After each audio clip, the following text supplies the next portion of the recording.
বিয়ের ঠিক 7 দিন আগে কাজের মাসি উধাও। একেবারে বেপাত্তা। ওনার আধার কার্ডের জেরক্স আমাদের কাছেই ছিল। ঠিকানা ধরে সেখানে গিয়েও পাওয়া গেল না। আদতে ওই ঠিকানায় কোনো বাড়ি নেই। বোঝা গেল আধার কার্ড ডুপ্লিকেট। খুব বিপদে পড়ে গেল। এমন মানুষ আর পাওয়া যাবে না। সত্যি কথা বলতে এমন ভালো মানুষ অন্তত আমার চোখে পড়েনি। নম্বর দিতে গেলে 100তে 100। মাঝখানে আরেক ঝামেলা। আজ সকালে ঘুম থেকে উঠেই বাবা বললেন একজনকে নাকি নেমন্তন্ন করতে মিস হয়ে গেছে।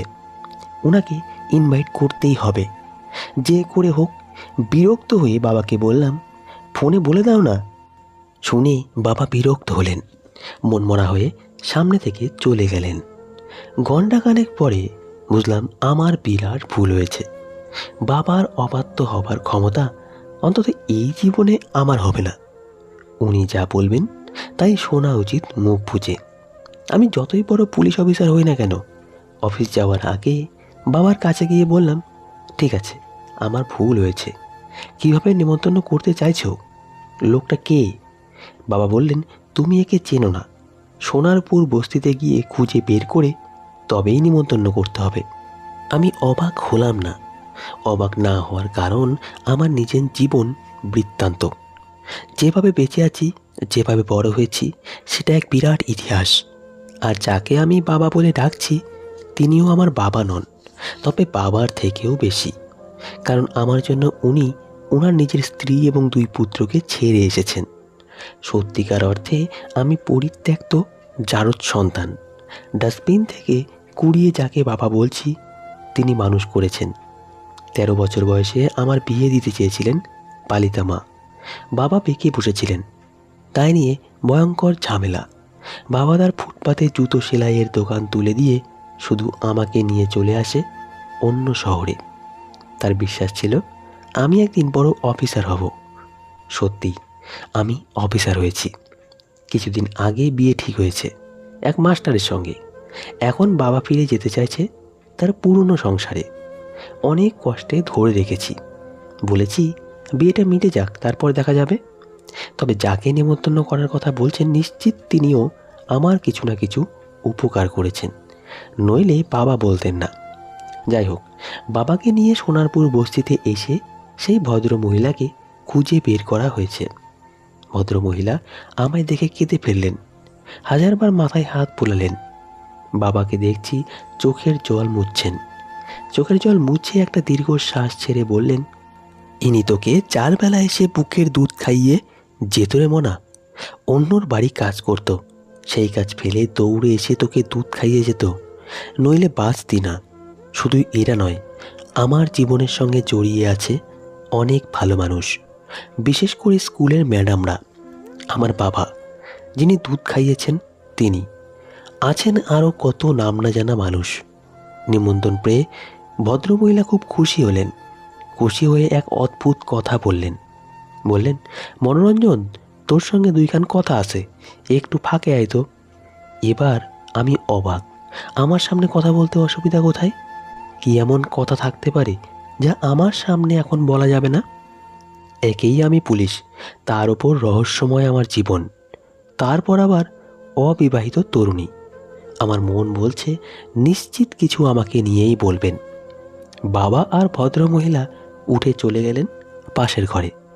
ওনারা পাশের ঘরে গেলেন বটে, কিন্তু কি বলছেন ও ঘরে পরিষ্কার শুনতে পাচ্ছি এখান থেকে। শুধু শুধু ওনারা দূরে গেলেন। পাশের ঘরে গিয়ে ভদ্রমহিলা কোনো ভনিতা না করে বললেন, মনোরঞ্জন, তোরে একখান কথা কই, মনারে কইস না। বাবা আস্তে কথা বলতে পারে না। ছোটবেলা থেকেই দেখছি চিৎকার করে নইলে জোরে জোরে কথা বলে। পরিষ্কার পরিচ্ছন্ন সত্যি কথা সামনাসামনি বলবে। গোপনে কথা বলার ধাত বাবার নেই। কারো মন জুগিয়েও কথা বলে না। বাবা জোরে জোরে বললেন, ক দেই। ভদ্রমহিলা এইবার একটু আস্তে বললেন, মনে হয় মনার বাবা মায়ারে খুঁজে পাইছি।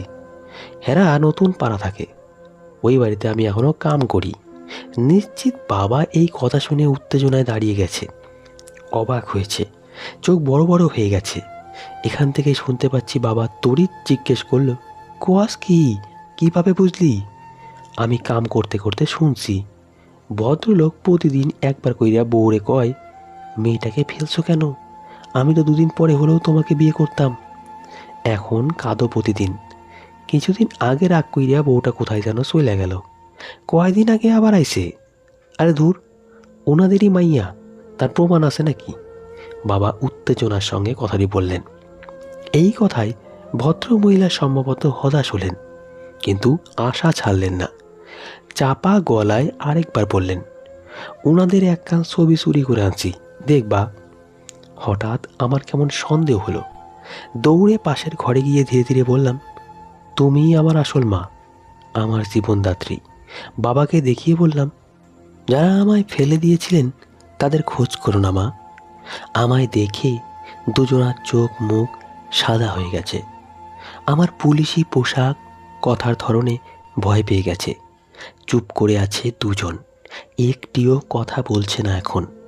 দুজনকে দেখিয়ে আমার খুব কষ্ট হলো, ভীষণ কষ্ট হলো। হঠাৎ করে এভাবে আমার বলা কি ঠিক হয়নি? ওনাদের সামনে আসা ঠিক হয়নি। তবুও অনেকক্ষণ ভেবে ভদ্রমহিলাকে গিয়ে জড়িয়ে ধরে বললাম, আমার জন্য আর কষ্ট করো না মা, তোমাদের দুজনকে পেয়েছি, আমি আর কিচ্ছু চাই না। বলতে বলতে কখন যেন কেঁদে ফেলেছি। ফিরে আসার সময় হঠাৎ মনে হলো ছবিটা একবার একটু দেখি, একবার একটু দেখে যাই। জন্মদাত্রীকে একবার একটু দেখে যাই শেষবারের মতো।